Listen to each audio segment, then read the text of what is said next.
அரக்கு மாளிகை கதையின் தொடர்ச்சி. கொஞ்ச நேரத்தில் வண்டி தோட்டத்திற்குள் புகுந்து ஒரு சிறு வீட்டின் முன் வந்து நின்றது. மூவரும் வண்டியை விட்டு இறங்கினார்கள். மழை முன்போல் மும்முரமாக இல்லாவிட்டாலும் இன்னும் தூறிக்கொண்டுதான் இருந்தது. எல்லோருக்கும் முன்னால் விரைந்த சிந்தாமணி வாயிற்கதவை தட்டினார். யாரது என்று கேட்டுக்கொண்டே கதவை திறந்த பெரியவர் தமது கையில் பிடித்திருந்த ஹரிக்கேன் விளக்கை உயரத் தூக்கி வந்தவர்களை கூர்ந்து பார்த்தார். அவரது தோளுக்கு பின்னால் இருந்து எட்டி பார்த்த கங்காம்மாளை கண்டதும் மஞ்சுளாவுக்கு போன உயிர் மீண்டு வந்தது போல் மிக்க ஆனந்தமாகிவிட்டது. மாமி என்று கூவிக்கொண்டு ஓடிச் சென்று அம்மூதாட்டியை அணைத்து கொண்டு நடந்ததையெல்லாம் சொல்லி அழுதுவிட வேண்டும் போல் ஆத்திரமும் துக்கமும் பீறிட்டு கொண்டு புறப்பட்டன. தன் உணர்ச்சிகளை சிரமப்பட்டு கட்டுப்படுத்தி கொண்டு கிரிதரன் பின்னால் மெல்ல நடந்து வந்தாள். அடடா, நம்ம கிரி வந்திருக்கான் என்று ஆரம்பித்த கிழவர் தமது கையில் இருந்த விளக்கை ஹாலின் நடுவே தொங்கிக் கொண்டிருந்த கம்பியில் மாட்டினார். உள்ளே வாப்பா, என்ன இது, ரொம்ப நனைஞ்சு போயிருக்கியே என்று அனுதாபத்துடன் வரவேற்றார். சீக்கிரமா உள்ளே வந்து தலையை துவட்டிக்கோ, ஜலதோஷம் பிடிச்சிக்க போகிறது. நீங்கள் 2 பேரும் இத்தனை சீக்கிரம் வந்து விடுவீர்கள் என்று நாங்கள் நினைக்கவே இல்லை என்று ஆச்சரியத்துடன் கூறிய கங்கம்மாள் நாற்காலியின் கை மீது கிடந்த துண்டை எடுத்து நீட்டினாள். மிதியடியில் காலை நன்றாக துடைத்து கொண்டு மேல் துண்டினால் தனது வழுக்கை தலையையும் முகத்தையும் துடைத்து சரிபடுத்தி கொண்டே சிந்தாமணி மெல்ல உள்ளே வந்தார். அத்தையம்மா, நாங்கள் காரிலே வந்தோம் என்று சொல்லிவிட்டு சிரித்தார். ஏண்டாப்பா கிரி, அத்தனை வேகமாக ஏன் வண்டியை ஓட்டணும்? வர வர காலம் கெட்டு கிடக்கிறது. சரி, கால்களை சுத்தம் செய்து கொள்ளுங்கள், இலையை போடுறேன், பசியாக இருப்பீர்கள் என்றாள். அப்படி கார் வேகமாக வந்ததனால்தான் கூட ஒரு விருந்தாளியையும் கூட்டிக் கொண்டு வர முடிந்தது என்றார் சிந்தாமணி பரிகாசமாக. ஒரு விருந்தாளி என்ன, 10 பேரை கூட்டிக் கொண்டு வந்தாலும் சாப்பாடு தயாராக இருக்கு. உங்கள் அத்தையம்மா விருந்தோம்பலில் சளைத்தவள் இல்லையே. ஏன் அழையா விருந்தாளி வந்திருக்கிறது என்றால் பயந்து விடுவோம் என மிரட்டுகிறாயா என்று கேலியாக கேட்ட பெரியவர் ஹாலின் நடுவே தொங்கிய ஊஞ்சல் பலகை மீது உட்கார்ந்து கொண்டார். சரிதான் போங்க, என்ன பரிகாசம் பண்ணாவிட்டால் உங்களுக்கு பொழுதே போகாது என்று வேடிக்கையாக பதிலளித்த கங்கம்மாள் ஆவல் தாங்க முடியாது வாயிற்பக்கம் சென்று எட்டி பார்த்தாள். ஈரப்புடவையையும் நனைந்த கூந்தலுமாக தயங்கி கொண்டு வெளியே நின்ற மஞ்சுளாவை கண்டதும் அவளுக்கு தூக்கி வாரி போட்டது. நீயாம்மா, இது என்ன இது என்று ஆச்சரியத்துடன் கூவிவிட்டாள். கங்கம்மாளை கண்டதும் மஞ்சுளாவின் துக்கம் கரை புரண்டு கிளம்பியது. மாமி, மாமி, அவர்கள் என்னை வேலையிலிருந்து நீக்கிவிட்டார்கள், அத்துடன் வீட்டை விட்டும் வெளியே விரட்டி விட்டார்கள் என்று திணறினாள். கட்டுப்படுத்த முடியாத கண்ணீர் பெருகி கன்னங்களில் ஓடியது. விம்மல்களை அடக்க முடியாது கைகளை முகத்தின் மீது வைத்து மறைத்து கொண்டு அழ ஆரம்பித்து விட்டாள். இந்த காட்சியை கண்டதும் சிந்தாமணி ஜாடையாக முகத்தை ஜன்னல் பக்கம் திருப்பிக் கொண்டார். அசடு, பேசாமல் இரு, அவர்கள் இருக்கிறார்கள், பிறகு விவரமாக பேசிக்கொள்ளலாம் என்று தாழ்ந்த குரலில் எச்சரித்த கங்கம்மாள் அன்போடு அந்த பெண்ணை அணைத்து கொண்டு கண்ணீரை துடைத்து சமாதானப்படுத்தி கையை பிடித்து உள்ளே அழைத்து கொண்டு வந்தாள். யசோதா கிட்ட வேலைக்கு வந்திருக்கிறாள் மஞ்சுளா என்று ஒரு பெண் என்று சொன்னேன் அல்லவா, அவள்தான் இவள் என்று தன் கணவருக்கு மஞ்சுளாவை அறிமுகம் செய்துவிட்டு பின்பக்கம் இருந்த சமையற்கட்டிற்கு அழைத்து சென்றாள். இது இப்படி நடக்கும் என்று எனக்கு முன்னமே தெரியும். உன்னை எதற்காக இப்படி ராத்திரி வேளையில் கொட்டும் மழையில் விரட்டி அடித்தாள் அவள் என்பதையும் என்னால் ஊகிக்க முடியும். கவலைப்படாதே, நாங்கள் இருக்கிறோம். பின்னால் விவரமாக பேசலாம். முதலில் நீ தலையை துவட்டி கொண்டு வேறு புடவை கட்டிக்கொள் என்று உபசரித்தாள் அம்மூதாட்டி. கூடத்து தரை மீது இலைகளை போட்டிருந்தாள் கங்கம்மாள். அந்த வீடு மிகவும் சிறியதுதான். பழைய காலத்து கட்டடம். மின்சார விளக்கு வசதி கிடையாது. எனினும் கூடத்து சுவரில் மாட்டியிருந்த சிறு மண்ணெண்ணெய் விளக்கு அந்த அம்மாளின் பெரிய மனதைப் போல் பளிச்சென்று பிரகாசமாக எரிந்து கொண்டிருந்தது. கிரிதரனும் சிந்தாமணியும் இலைக்கு முன் போட்டிருந்த மனைகள் மீது வந்து அமர்வதைக் கண்டதும் மஞ்சுளா மெல்ல சமையலறை கதவிற்கு பின் போய் நின்று கொண்டாள். பரவாயில்லை, வாமா, வந்து இப்படி உட்கார். கிரிதரன் எனது ஒன்றுவிட்ட சகோதரனின் பிள்ளை, வேற்று மனிதன் அல்ல என்று வற்புறுத்தி அந்த மூதாட்டி அழைத்ததை அவளால் தள்ள முடியவில்லை. சுவரோரமாக தனது இலையை இழுத்து போட்டுக்கொண்டு சங்கோஜத்துடன் தலையை குனிந்தபடி வந்து உட்கார்ந்து கொண்டாள் மஞ்சுளா. சோவென்று கோஷித்த மழை நின்றுவிட்ட போதிலும் சில்லென்று வீசிய ஊதக்காற்றை தடுக்கும் நிமித்தம் கங்கம்மாள் தாழ்வாரத்தில் மடித்து சுருட்டி கட்டப்பட்டிருந்த மூங்கில் தட்டை அவிழ்த்து விட்டாள். குளிருக்கு அடக்கமாக புடவை தலைப்பை இழுத்து போர்த்தி கொண்டு இலை மீது கண்ணாக இருந்தாள் மஞ்சுளா. கங்கம்மாள் அப்படி பிரமாதமாக பெரிய விருந்தொன்றும் தயாரித்து விடவில்லை. வத்தல் குழம்பும் சுட்ட அப்பளமும் சாதமும் தான் கொண்டு வந்து இலைகளில் சுட சுட பரிமாறினாள். சாப்பிடம்மா, இன்னும் கொஞ்சம் குழம்பு வார்த்துக்கொள் என்று அன்பு நிறைந்த வந்த இனிய மொழிகள் அந்த எளிய உணவை மிகவும் பரிமளிக்கச் செய்துவிட்டது. தன் வாழ்க்கையில் நினைவு தெரிந்தது வரை மஞ்சுளா அப்படி ரசித்து உண்டதே இல்லை. வேலை தொந்தரவுகள், படிப்பு கவலை என்று ஓயாதிருந்த தொல்லைகள் நடுவே சாப்பிடுவது என்பது அவளுக்கு ஒரு கடமையாக இருந்தது. முதலாக அவள் உணவை திருப்தியாக சுவைத்து சாப்பிட்டாள். கங்கம்மாள் வற்புறுத்தி தாராளமாக வார்த்த மோரை சாதத்துடன் கலந்து மாங்காய் ஊறுகாயுடன் குழைத்து நன்றாக சாப்பிட்டு முடித்துவிட்டு தலை நிமிர்ந்தாள். மஞ்சுளாவின் முகம் குப்பென்று சிவந்து விட்டது. எதிர்புறம் உட்கார்ந்திருந்த கிரிதரன் அவளையே பார்த்து கொண்டிருந்தான். அவன் கை விரல்கள் உணவை கிண்டி கொண்டிருந்தனவே ஒழிய இலையில் பாதிக்கு மேல் சாப்பாடு அப்படியே இருந்தது. கங்கம்மாள் தடுத்து உபசரித்தும் கேளாது சற்றென்று இலையை சுருட்டி கொண்டு புழக்கடைக்கு ஓடிய மஞ்சுளா கையை கழுவி துடைத்து கொண்டு வேகமாக சமையலறைக்குள் சென்று மறைந்து கொண்டாள். அதற்கு பின்னர் வெளியே தலையை காட்டக்கூட அவளுக்கு மிகவும் வெட்கமாக இருந்தது. கிரிதரன் அப்படியே வெறித்து பார்த்தானே, என்ன எண்ணிக்கொண்டு அவளை அப்படி பார்த்தான்? ஒரே மூச்சாக சாப்பிடுகிறாளே என எண்ணி வேடிக்கை பார்த்தானோ? நினைக்க நினைக்க மஞ்சுளாவுக்கு மிக்க அவமானமாக இருந்தது. கொஞ்ச நேரம் பொறுத்து கங்கம்மா உள்ளே வந்தாள். அவளிடத்தில் ஒரு தமிழ் பத்திரிகையை நீட்டி, இதை படித்து கொண்டிரு. அவர்கள் இருவரும் ஊருக்கு போக துடிக்கிறார்கள். அனுப்பிவிட்டு வருகிறேன் என்றாள் கங்கம்மாள். எந்த ஊருக்கு, ஏன் என்றெல்லாம் கேள்விகள் கேட்க வேண்டுமென்று ஆசை மஞ்சுளாவின் உள்ளத்தில் பொங்கி எழுந்த போதிலும் தனக்கு சம்பந்தமில்லாத விஷயங்களில் தலையிட்டால் அந்த அம்மாள் என்ன நினைப்பார்கள் என்ற அச்சத்தில் மௌனமாக பத்திரிகையை வாங்கி கொண்டாள். விளக்கு அருகே சென்று உட்கார்ந்தாள். பக்கங்களை புரட்டி கொண்டிருந்தாலே ஒழிய அவள் மனம் எங்கெங்கோ சுற்றி அலைந்து கொண்டிருந்தது. வெளியே கார் புறப்பட்டு செல்லும் சப்தம் கேட்டது. காரணமில்லாது அவள் உள்ளமும் உடலும் படபடக்கவே பத்திரிகையை மூடிவிட்டு எழுந்திருந்தாள். அது சமயம் உள்ளே வந்த கங்கம்மாள், ராத்திரி தூங்கிவிட்டு போகலாம், சொன்னால் கேட்டால்தானே பிடிவாதக்கார பையன் என்று தனக்குள்ளே உரத்த குரலில் அழுத்து கொண்டாள். சரிம்மா, விளக்கை எடுத்துக்கொள், அவர் கீழே ஹாலில் படுத்துக்கொள்வார், நாம் மாடி அறைக்கு போவோம் என்று உத்தரவிட்டாள். மாடி அறை மிகவும் சிறியதாகத்தான் இருந்தது. ஒரு மூலையில் ஒரு புத்தக பீரோவும் இன்னொரு மூலையில் 2 மர பெஞ்சுகளும் அறையின் 3/4 பாகத்தை அடைத்து கொண்டு விடவே படுக்கை இடம் கொஞ்சமேதான் இருந்தது. 2 பாய்களை எடுத்து அருகருகே விரித்தும் போட்டாள் கங்கம்மாள். ஜன்னல் ஓரமாக நல்ல காற்று வீசும், நீ அங்கு படுத்துக்கொள், நான் இப்படி கதவு பக்கத்தில் படுத்துக்கொள்கிறேன் என்று உபசரித்துவிட்டு காலை நீட்டிக்கொண்டு பாயின் மேல் வந்து அமர்ந்தாள். பிரகாசம் பொருந்தி அவளது முகம் மிகவும் சூம்பிவிட்டிருந்தது. யாரிடமாவது பேசாவிட்டால் தாழ முடியாதது போல் கவலைகள் பாரமாக அவளது மூளையை அழுத்தின. முன்பின் அதிக பழக்கமில்லாவிட்டாலும் மஞ்சுளாவை முதல் நாள் ரயில் வண்டியில் சந்தித்த போதே அவளுக்கு மிகவும் பிடித்து விட்டிருந்தது. அதனால் கங்கம்மாள் தன் மன வேதனையை தனித்து கொள்ளும் நிமித்தம் தானே பேசலானாள். மனிதனிடம் பணம் இருந்துவிட்டால் மட்டும் போதாது. பணம், பதவி, பட்டம் இவைகளால் சந்தோஷம் என்பது விலைக்கு வாங்க முடியாது. நாராயணன் குடும்பத்தை பொறுத்தவரை இது முற்றிலும் பொருத்தமான உண்மை என்று கூறிவிட்டு பெருமூச்செறிந்தாள். புதிர் போடுவது போன்று அந்த அம்மாள் பேசிய ஒன்றும் விளங்கவில்லை மஞ்சுளாவுக்கு. கங்கம்மாள் கனவிலே பேசுகிறவள் போல் மேலே தொடர்ந்து சொன்னாள். இந்த கிரிதரன் என் ஒன்றுவிட்ட சகோதரன் நாராயணனின் மூத்த பிள்ளை. தகப்பனுக்கு பின் அத்தனை பெரிய வியாபாரத்திற்கும் சொத்திற்கும் வாரிசாக வேண்டியவன். எதேஷ்டமான பணம், அரண்மனை போன்ற வீடு, ஆட்கள் எல்லாம் இருந்தும் அந்த பிள்ளைக்கு துளி கூட மன நிம்மதியோ சந்தோஷமோ கிடையாது. ஏன் பார்க்க போனால் அந்த வீட்டில் யாருக்குமே மனசாந்தி கிடையாது. வாழ்க்கைக்கு எது முக்கியம் வேண்டுமோ அது இல்லாமல் பணம் இருந்தென்ன, பதவி இருந்தென்ன? கிரிதரனிடம் நான் எத்தனையோ தடவை சொல்லிவிட்டேன். காலாகாலத்தில் ஒரு பெண்ணை கல்யாணம் செய்து கொண்டு விடு. உன் கஷ்டத்திற்கும் சுகத்திற்கும் ஈடு கொடுக்க ஒரு துணை ஏற்பட்டால் மனசுக்கு மிகவும் தெம்பாக இருக்கும் என்று புத்தியும் சொன்னேன். பிடிவாதக்காரன் கேட்கவில்லை என்று கூறிவிட்டு மீண்டும் பெருமூச்செறிந்தாள். மஞ்சுளாவின் கண்கள் வியப்பில் மலர்ந்தன. கிரிதரன் விவாகமாகாத இளைஞன். மேலே அவனை பற்றி பலவும் தெரிந்து கொள்ள அவள் உள்ளம் துடியாக துடித்தது.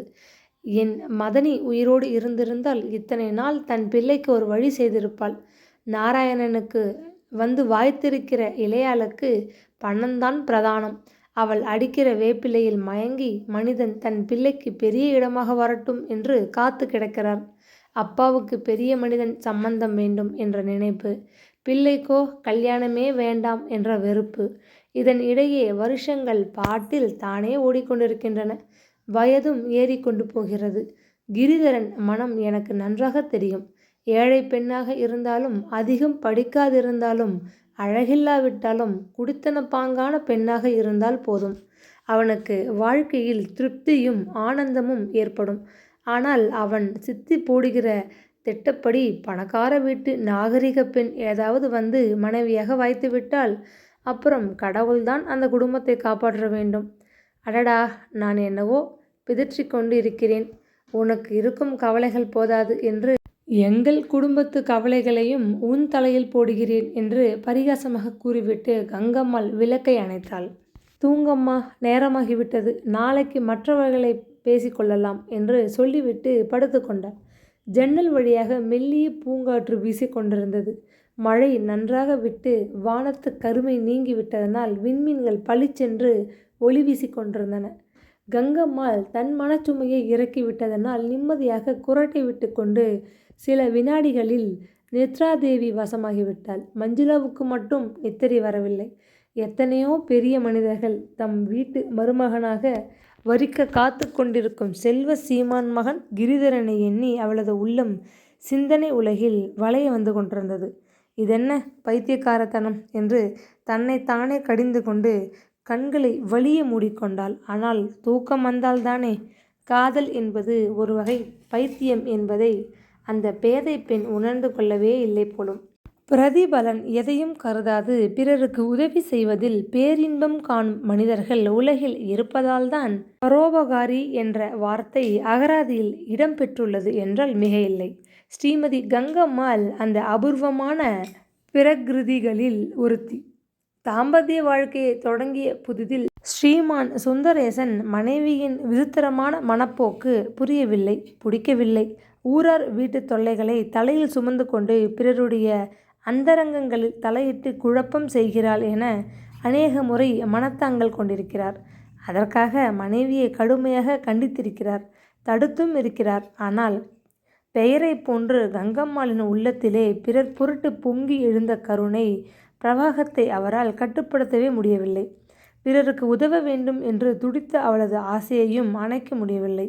நாளடைவில் இது விஷயமாக தம்மால் ஏதும் செய்ய முடியாது என்பதை உணர்ந்து கொண்ட சுந்தரேசன், எப்படியோ தொலைகிறாள் பைத்தியக்காரி என்ற ஒரு அலட்சிய மனப்பான்மையை மேற்கொண்டார். ஆனால் அனுபவம் என்பது பெரிய பள்ளிக்கூடம். அதில் கற்கும் பாடங்கள் சில என்றுமே அழியாமல் உள்ளத்திலே வேரூன்றி விடும் என்பது அவர் விஷயத்தில் முற்றிலும் உண்மையாகிவிட்டது.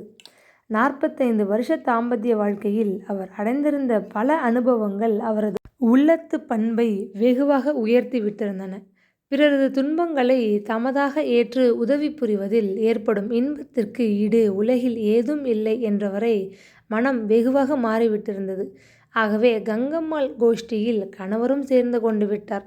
கணவனும் மனைவியும் ஒரே எண்ணத்துடன் பரோபகார செயலில் ஈடுபட்டு விட்டதனால் ஊரார் பெரும்பாலானோர்களின் பிரச்சனைகள் அவர்களுக்கு சொந்தமாகி விட்டிருந்தன.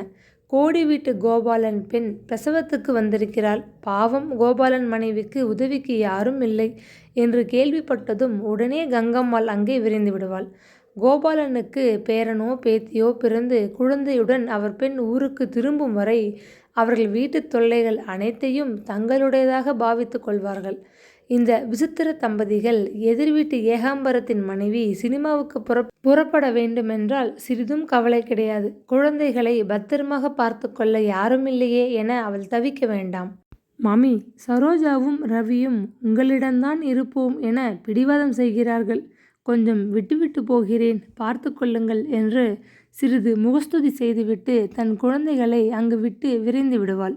ஒரு இடத்தில் நிற்காது உட்காராமல் விஷமம் செய்யும் பொல்லாத குழந்தைகள் அவர்கள் இருவரும் என்ற போதிலும் கங்கம்மாள் அலுத்து கொள்ள மாட்டாள். தான் பெற்ற குழந்தைகளைப் போல் மிகவும் கருத்துடன் அவர்களை பாதுகாத்து கொண்டிருப்பாள். குழந்தையின் தாயார் வரும் வரை அவர்களை பட்டினியில் துடிக்க விட்டு விட மாட்டாள்.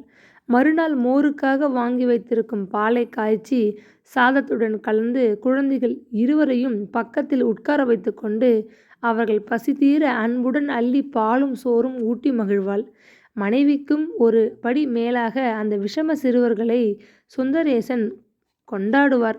தமது பேனாவை எடுத்து ரவிபதம் பார்த்து விட்டாலும் சரி, அவர் கோபிக்க மாட்டார். குழந்தைகளுக்கு என்ன தெரியும், அவர்கள் கை எட்டும் இடத்தில் வைத்தது என் பிசகு என்று தம்மைத்தான் கடிந்து கொள்வார். அந்த வாலு குழந்தைகளை வாரி மடியில் தூக்கி வைத்து கொண்டு கற்பனை கதைகள் பல சொல்லி அவர்களுக்கு மகிழ்வூட்டுவார். பக்கத்து வீட்டு பஞ்சநாதத்திற்கு ஆஸ்பத்திரிக்கு போய் வர வேண்டுமா, மூளையை விட்டு மீனாட்சிக்கு பேங்குக்கு போய் வர வேண்டுமா, மாடி வீட்டு சுப்புலட்சுமிக்கு அவசரமாக கொஞ்சம் காபி பொடி தேவையா, எதுவானாலும் சரி ஒரு வார்த்தை சுந்தரேசன் காதில் போட்டுவிட்டால் போதும். சுந்தரேசன் கடைக்கும் ஆஸ்பத்திரிக்குமாக பறந்து கொண்டிருப்பார். எனவே இந்த அபூர்வ தம்பதிகள் அந்த வட்டாரத்திலேயே மிகவும் பிரசித்தமாக இருந்ததில் ஆச்சரியம் ஒன்றுமில்லை. ஆனால் எந்த ஒரு காரியத்திலும் குறையும் குற்றமும் கண்டுபிடிக்கும் மனிதர்கள் இருக்கத்தான் இருக்கிறார்கள். வீர சோழன் பட்டணவாசிகள் சிலர் சுந்தரேசன் தம்பதிகளை வேலையற்ற வம்புக்கார கிழங்கள் என்று கருதி வெறுத்ததும் உண்டு. இருப்பது ஒரே பிள்ளை. அவனும் தற்சமயம் பம்பாயில் உத்தியோகத்தில் இருக்கிறான். கல்யாணமாகாத பிரம்மச்சாரி. அவன் மாதம் மாதம் இவர்கள் செலவுக்கு பணம் அனுப்பிவிடுகிறான். குழந்தை குட்டிகள் பேரன் பேத்திகள் என்ற தொல்லைகள் ஏதும் கிடையாததனால் இந்த இரு கிழங்களும் ஊர்வம்புக்கு பேயாக பறக்கிறார்கள் என பாடியவர்களும் உண்டு. ஆனால் கங்கம்மாளோ சுந்தரேசனோ பிறர் என்ன சொல்கிறார்கள், ஊரார் தம்மை பற்றி என்ன அபிப்பிராயப்படுகிறார்கள் என்றெல்லாம் கவலைப்பட்டதில்லை. காதுகளில் வாங்கி கொண்டதும் இல்லை. சூரியன் உதிக்கும் நேரத்தில் இருந்து அஸ்தமிக்கும் வரை ஒன்று போனால் மற்றொன்று என்ற நிலையில் கவனிப்பதற்கு அவர்களுக்கு ஏதாவது காரியங்கள் இருந்து கொண்டே இருந்தன. அதிலே அவர்கள் பொழுது விரைந்து கொண்டிருந்தது. அன்று தினம் காலையில் சுந்தரேசன் வீடு கல்யாண வீடு போல் மிகவும் அமளிப்பட்டு கொண்டிருந்தது. விடிவதற்கு முன்பே எழுந்து கிணற்றடியில் 2 வாளி தண்ணீரை இறைத்து தலையில் கொட்டிக்கொண்டு வேகமாக ஸ்நானத்தை முடித்து கொண்டு சமையல் அறைக்குள் புகுந்த கங்கம்மாளுக்கு ஈரப்புடவையை மாற்றிக்கொள்ளக்கூட அவகாசம் இருக்கவில்லை. தன் வீட்டிற்கு வந்து தனது பொறுப்பில் 2 வாரங்கள் தங்கிவிட்டிருந்த மஞ்சுவின் அடக்கமான சுபாவமும் அமைதியான குணமும் அவளை பெரிதும் கவர்ந்து விட்டிருந்தன. உற்றார் உறவினர் யாருமற்ற அனாதை அந்த பெண் என்ற பரிவு வேறு அவள் மனதை பாகாய் கரைத்து விட்டிருந்தது. அதனால் 3 தினம் மஞ்சுளா வேறொரு வேலையை ஒப்புக்கொண்டு தங்களிடமிருந்து விடைபெற்று கொண்டு போய் விடுவாள் என்ற எண்ணத்தை அந்த அம்மாளால் ஏற்கவே முடியவில்லை. பெற்றெடுத்து சீராட்டி பாராட்டி வளர்த்த செல்வ மகளை புக்ககம் அனுப்பும்போது தாயின் மனதிலே ஏற்படும் சஞ்சலமும் பரிவு துன்பமும் கங்கம்மாளை வந்து பிடித்து கொண்டன. சாம்பாரில் உப்பு போட்ட நினைவு கூட இன்றி தடுமாறியபடி அறைக்குள் குழப்பத்துடன் வட்டமிட்டு கொண்டிருந்தாள். கடை தெருவிலிருந்து விரைந்தோடி வந்த சுந்தரேசன் ஒரு பெரும் மூட்டையுடன் உள்ளே நுழைந்தார். முருங்கைக்காய் இன்று எங்கேயும் கிடைக்கவில்லை. உன் சமையல் திட்டத்தை குறைக்கக்கூடாது என்று அலைந்து திரிந்து கடைசியில் ஒரே கடையில் ஒரே ஒரு கத்தையை கண்டுபிடித்து வாங்கி கொண்டு வந்தேன். விலையை கேட்காதே, அதிக விலை என்று எண்ணினாயானால் பிறகு சாம்பார் ருசிக்காது போய்விடும் என்று பரிகாசமாக கூறிய வண்ணம் கிழவர் மூட்டையை கீழே இறக்கி வைத்தார் பெருமூச்சுடன். ஒன்றும் சாப்பிடாமல் நீங்கள் வெளியே போய்விட்டீர்கள். முதலில் கொஞ்சம் சூடாக காபி சாப்பிட்டுவிட்டு பிறகு மற்றதை கவனிக்கலாம் என உரிமையோடு அதட்டிய மூதாட்டி ஒரு வெண்கல டம்ளரில் பசும்பால் காப்பியை சூடாக நிறைத்து கொண்டு வந்து அவர் அருகில் மிக பரிவுடன் வைத்தாள். மனைவியின் முகத்தை நிமிர்ந்து பார்த்துவிட்டு சுந்தரேசன் சுவரில் சாத்தியிருந்த பலகை ஒன்றை எடுத்து போட்டுக்கொண்டு உட்கார்ந்தார். அட அசடே, கண்ணிமை ஓரமெல்லாம் சிவந்து விட்டிருக்கிறதே, அழுது விட்டாயா என்ன? இன்னமும் உன் சொந்த பெண்ணாக இருந்தால் என்ன செய்வாயோ தெரியவில்லை என்று கேலியாக கேட்டுவிட்டு காப்பி டம்ளரை கையில் எடுத்துக்கொண்டார். ஆனால் அவர் பேச்சிலும் நகைப்பிலும் தெம்பு இருக்கவில்லை. உண்மையில் அவருக்கு கூட மஞ்சுளாவை பிரிய போகிறோமே என்ற நினைவு உள்ளத்தை வேதனை செய்து கொண்டுதான் இருந்தது. கொஞ்ச நாட்கள் நம்முடன் தங்கிவிட்டதனால் உனக்கு அந்த பெண் மேல் எத்தனை ஆசையும் பாசமும் வந்துவிட்டது. இன்னும் பல மாதங்கள் நம்முடையனேயே வசித்து விட்டிருந்தால் ஏதேது நீ உத்தியோகத்திற்கு கூட அவளை அனுப்ப மறந்து விடுவாய் போலிருக்கிறது என்று சிரித்தார். ஒரே மூச்சில் காப்பியை அருந்திவிட்டு காய்கறி கூடையை அருகில் இழுத்து வைத்து கொண்டார். மூட்டையை பிரித்து தாம் வாங்கி வந்த காய்களை வகை வேறாக பிரித்து அதற்குள் பத்திரப்படுத்த தொடங்கினார். பச்சை பட்டாணி என்றால் உனக்கு பிடிக்குமே என்று 1/2 பவுண்ட் வாங்கி வந்திருக்கிறேன். பாயாசத்திற்கு பாலும் மறக்காமல் கொண்டு வந்து விட்டேன். இன்னும் ஏதாவது வேண்டுமா? இப்பவே சொல்லிவிடு. அப்புறம் நினைத்து கொண்டு என்னை ஓட ஓட விரட்டாதே என்று கூறிவிட்டு கண்களை சிமிட்டியபடி நகைத்தார். சரிதா போங்கள் என்று அன்போடு கடிந்து கொண்டு கங்கம்மாள் சங்கோஜத்துடன் புடவை தலைப்பை இழுத்து போர்த்தி கொண்டாள். அப்பொழுதுதான் ஈரப்புடவையை தான் மாற்றவில்லை என்ற நினைவு ஏற்பட்டது. அடடா, இன்னைக்கு எனக்கு கட்டாயம் தலைவலி வரப்போகிறது. இத்தனை நேரமா ஈரத்தோடு நான் அலைந்திருக்கிறேன் என கூவியபடி ரேழி அறைக்குள் விரைந்தோடினாள். நீ வேறு ஜலதோஷம் ஜுரம் என்று சாயங்காலம் படுத்து கொண்டு விடாதே. சங்கரன் வீட்டு கல்யாணத்திற்கு முறுக்கு பிழிய உன்னைதான் நம்பிக்கொண்டிருக்கிறார்கள் என்று எச்சரித்தார் கணவர். கொடியிலிருந்து உலர்ந்த புடவை ஒன்றை இழுத்து ஒரு நொடியில் சுற்றி கொண்டு மறுபடி சமையலறைக்குள் புகுந்தாள் கங்கம்மாள். கிழவர் வாழை இலைகளை ஒழுங்காக நறுக்கி கழுவி துடைத்து அடுக்கி வைத்து கொண்டிருப்பதை கண்டாள். அவர் முகம் பிரகாசம் குன்றி சோம்பி இருந்ததை அவள் கவனிக்க தவறவில்லை. அடுப்பில் கொதித்து கொண்டிருந்த உலைநீரில் அரிசியை களைந்து போட்டுவிட்டு அவள் லேசாக சிரித்தாள். எனக்கும் கொஞ்சம் சொல்லிவிட்டு சிறியேன், ஏன் இந்த சுயநலம் என்று கேட்டுவிட்டு கிழவர் மூக்கு கண்ணாடியை சரிபடுத்தி கொண்டு குறும்புத்தனமாக அவளை ஏறிட்டு பார்த்தார். என்னை மட்டும் சொல்லிவிட்டீர்களே, உங்கள் சமாச்சாரம் என்ன? சுவாமி படத்திற்கு 2 பூ பறித்து கொண்டு வாருங்கள் என்று உங்களை 10 தடவை கேட்டால்தான் காரியம் நடக்கும். அப்படிப்பட்ட நீங்கள் அந்த பெண் இது முல்லை பந்தலாமாமா என்று கேட்டதும் தான் தாமதம். 10 வயது பாலகன் போல பாய்ந்து ஓடி ஒரு முக்காலியை போட்டுக்கொண்டு ஏறி கூடை பூவை பறித்து கொண்டு வந்து அவள் முன் கொட்டி விட்டீர்களே. உங்களுக்கு கூட அந்த பெண்ணை பிரிய போகிற துக்கம் நெஞ்சை அடைக்கிறது. வெளியே காட்டிக்கொள்ளாமல் எத்தனையோ சாமர்த்தியமாகத்தான் நீங்கள் நடந்து கொள்கிறீர்கள். நீங்கள் சொல்லாவிட்டாலும் உங்கள் முகம்தான் சொல்கிறதே என இதுதான் சமயம் என்று பதிலுக்கு பரிகாசம் செய்துவிட்டு தன் காரியங்களை கவனிக்கலானார். கிழவர் அசட்டு சிரிப்பை சிரித்து கொண்டு மௌனமாக இருந்தார். நம்ம நடராஜனுக்கு ஒரு தங்கை இருந்தால் நம் வாழ்க்கை கூட வேறு விதமாக மாறிவிட்டிருக்கும் இல்லையா என்று ஏக்கம் நிறைந்த மெல்லிய குரலில் கேட்டுவிட்டு அருகில் வந்து நின்றாள் மனைவி. இப்பொழுது மட்டும் என்ன குறைந்து விட்டது? ஊரார் பெண்கள் எல்லோரும் உன்னையும் என்னையும் பெற்றோர்களாக பாவித்து உறவு கொண்டாடுகிறார்களே. மாமி மாமி என்று இளம் பெண்கள் அனைவரும் உன்னை அன்புடன் சுற்றி கொள்ளும்போது உனக்கு பெருமையாக இருக்கவில்லையா? பெற்றால்தான் குழந்தைகளா என்று கேட்டார் அவர். ஆமாம் என்பதற்கு அடையாளமாக தலையை அசைத்தாள் கங்கம்மாள் விரக்தியாக. இலைகளை அழகு பார்த்து ஒழுங்காக அடுக்கி கட்டி வைத்துவிட்டு எழுந்தார் அவர். மனைவியிடம் கேட்க வேண்டும் என்று காலையில் இருந்தே துடித்து கொண்டிருந்த அந்த கேள்வியை இப்பொழுது அவரால் கேட்காமல் இருக்க முடியவில்லை. ஆமாம் கங்கா, அந்த பெண்ணிற்கு எல்லாம் விவரமாக சொல்லிவிட்டாயா என்று வினவினார் கவலை தோய்ந்த குரலில். கூடியவரை சொல்ல வேண்டியவைகளை சொல்லிவிட்டேன், தேவையில்லாதவைகளை சொல்லவில்லை என்றாள் மனைவி. ஜெகதீசன் விஷயம் சொல்லிவிட்டாயா என்று கேட்டார் கிழவர் தாழ்ந்த குரலில். கங்கம்மாள் சற்றென்று பதில் சொல்ல தயங்கினாள். நான் விவரமாக சொல்லியிருப்பேன், ஆனால் கிரிதரனுக்கு பிடிக்காதே என்று சொல்லவில்லை. உங்களுக்குத்தான் எல்லாம் தெரியுமே. என் அண்ணா குடும்பத்திற்கும் டாக்டர் தயானந்துக்கும் மட்டுமே தான் ஜெகதீசனது உடல்நிலை பற்றிய ரகசியம் தெரியும். மற்ற யாருக்கும் வீட்டில் உள்ள வேலைக்காரர்களுக்கு கூட தெரியாது. அதை பற்றி அண்ணாவும் கிரிதரனும் மூடு மந்திரமாக ஒளித்து வைத்திருக்கிறார்கள். புதிதாக அந்த வீட்டிற்கு வேலைக்கு போகிற இந்த பெண்ணிடம் அதை நான் எப்படி எடுத்து சொல்ல முடியும்? இது மிகவும் எக்கச்சக்கமான விஷயமானதால் சொல்லாமல் இருப்பதே மேல் என்று விட்டுவிட்டேன். மேலும் இவள் செய்யப்போகிற வேலைக்கும் ஜெகதீசனுக்கும் எந்தவிதமான சம்பந்தமும் இருக்கப் போவதில்லை என்றால் எழுத்தாப்போல். கூரை முகட்டை பார்த்து கொண்டு கிழவர் யோசித்தார். மனைவி கூறியதில் கொஞ்சம் உண்மை இருப்பதாக அவருக்கு புலப்பட்டது. கட்டி கொடுத்த சோறும் சொல்லி கொடுத்த வார்த்தைகளும் எத்தனை தூரத்திற்கு வரப்போகிறது என்று ஓடியது அவரது சிந்தனை. சரி, கொஞ்சம் தபால் ஆபீஸ் வரை போய்விட்டு வருகிறேன் என்று சொல்லிவிட்டு கையை உதறிக்கொண்டு எழுந்தார். 12 மணிக்கு மேல் அவர்கள் வந்து விடுவார்கள். சாப்பாட்டிற்கு பிறகு கிரிதரனுக்கு ஏதோ காரியங்கள் இருக்கின்றனவாம். கடை தெருவுக்கு போய்விட்டு சாயங்காலம் 6 மணிக்கு மேல் வந்து மஞ்சுளாவை அழைத்து போவானாம். அதனால் நீங்கள் சாப்பாட்டுக்கு அவர்கள் வருவதற்கு முன் வந்துவிடுங்கள். தபால் ஆபீஸில் தங்கவேலுவை பார்த்துவிட்டு அப்படியே பேசி உட்கார்ந்து விடாதீர்கள், தெரிந்ததா என்று எச்சரித்தாள். கங்கம்மாளுக்கு அதற்கு மேல் நிற்கவோ பேசவோ நேரமில்லை. வடைக்கு இன்னும் அரைக்க வேண்டும், கூட்டிற்கு தாளித்து கொட்டவில்லை என்று பல சில்லறை வேலைகள் அவளுக்கு காத்து கொண்டிருந்தன. மாடி அறையில் மஞ்சுளா தன் சாமான்களை எடுத்து பெட்டியில் அடுக்கி பிரயாணத்திற்கு சித்தம் செய்து கொண்டிருந்தாள். காலையில் வெகு சீக்கிரமே அன்று அவள் எழுந்துவிட்டிருந்தாள். போகும் இடத்தில் சௌகரியங்கள் எப்படி இருக்குமோ, நீ இந்த ஈடு இங்கேயே நன்றாக எண்ணெய் தேய்த்து ஸ்நானம் செய்துவிட்டு கிளம்பு.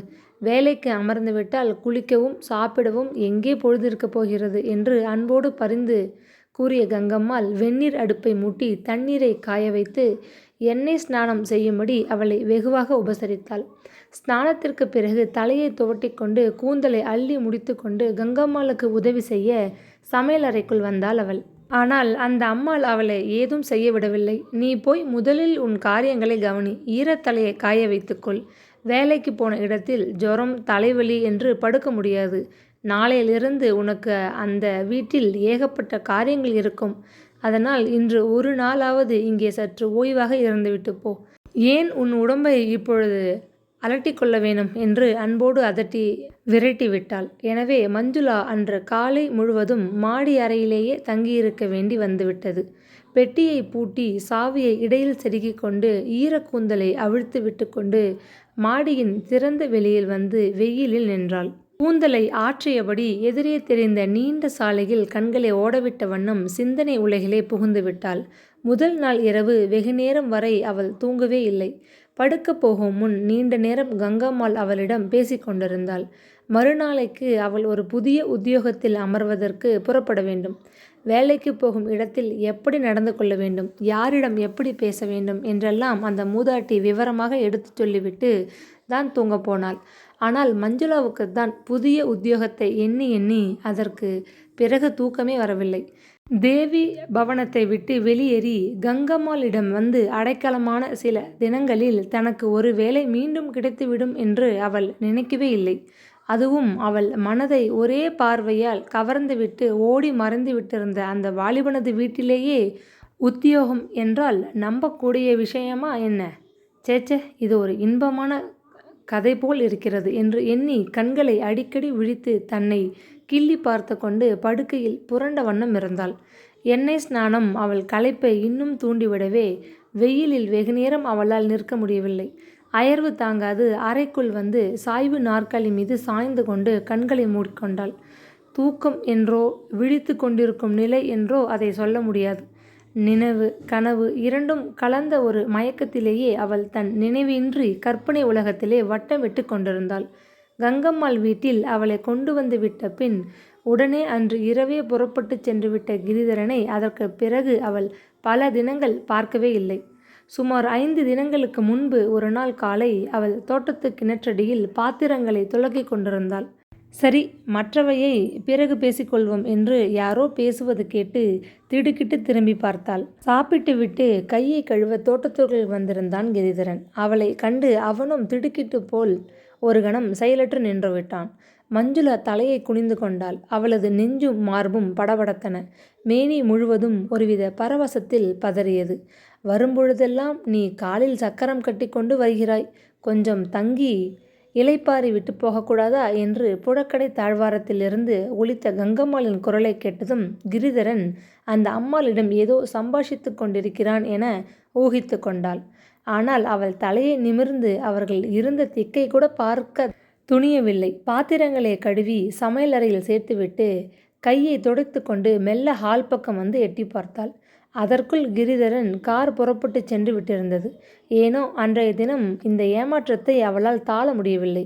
எத்தனை முயற்சித்தும் தன்னை தானே சமாதானம் செய்து கொண்டும் அவளால் விவரிக்க இயலாத அந்த துன்ப வேதனையை மனதிலிருந்து அகற்ற முடியவில்லை. இந்த வாலிபன் யார்? இந்த பேதை உள்ளம் ஏன் இப்படி சொந்தம் கொண்டாடுகிறது என்ற பிரச்சனையை அவள் புரிந்து கொள்ள முடியவில்லை. கிரிதரன் ஏதோ காரியமாக டவுனுக்கு வந்திருந்தான். சரியாக கூட சாப்பிடவில்லை. ஒரே அவசரம் அந்த பிள்ளைக்கு என்று தனக்குள்ளே மெல்ல முனகினாள் கங்கம்மாள். அதற்கு மேல் அவளும் பேசவில்லை. மஞ்சுளாவும் தானாக எதுவும் அவனை பற்றி விசாரிக்க அஞ்சினாள். இந்த சிறு சம்பவம் நடந்த அடுத்த தினம் சுந்தரேசன் தம்பதிகள் இருவரும் நோயாளியாக இருந்த நண்பர் ஒருவரை பார்த்துவிட்டு வர நகரத்து சர்க்கார் ஆஸ்பத்திரிக்கு சென்றிருந்தார்கள். அஸ்தமிக்கும் சமயமாயிற்று என வாயிற்கதவை திறந்து வைத்துக்கொண்டு மஞ்சுளா ஹாலில் ஹரிக்கேன் விளக்கை ஏற்றி கம்பியில் மாட்டிவிட்டு ஊஞ்சலில் உட்கார்ந்து கொண்டு காலை பத்திரிகையை புரட்டி கொண்டிருந்தாள். விர் என்று வாயிலில் கார் வந்து நிற்கும் சப்தம் கேட்டதும் கலவரத்துடன் பத்திரிகையை போட்டுவிட்டு எழுந்து நின்றாள். வாயிலுக்கு சென்று யார் என்று அவள் பார்க்கும் முன் கிரிதரன் மடமடவென உள்ளே நுழைந்து விட்டான்.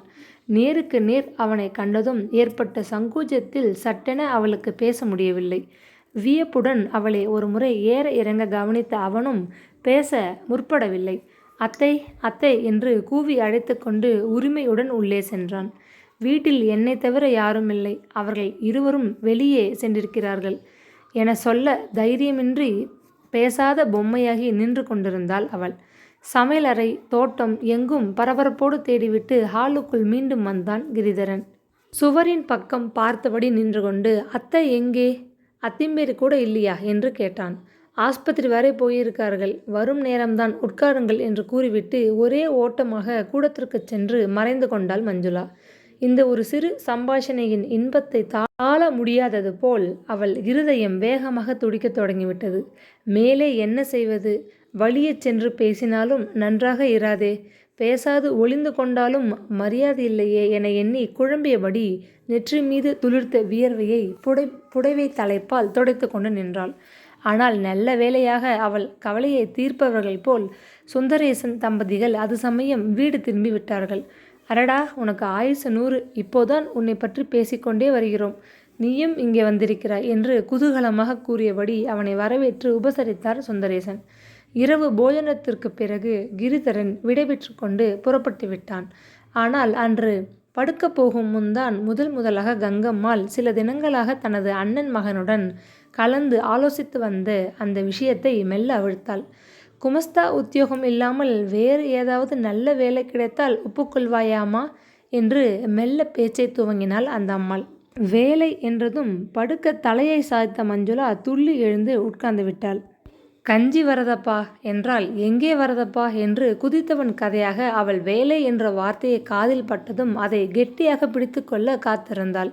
கங்கம்மாள் மிகவும் கருணை உடையவள். அவளது கணவரும் நல்ல மனிதர்தான். எனினும் எளிய வாழ்க்கை நடத்தும் அவர்கள் இருவருக்கும் பாரமாக அவள் அந்த வீட்டில் எவ்வளவு நாட்கள் தங்கியிருக்க முடியும்?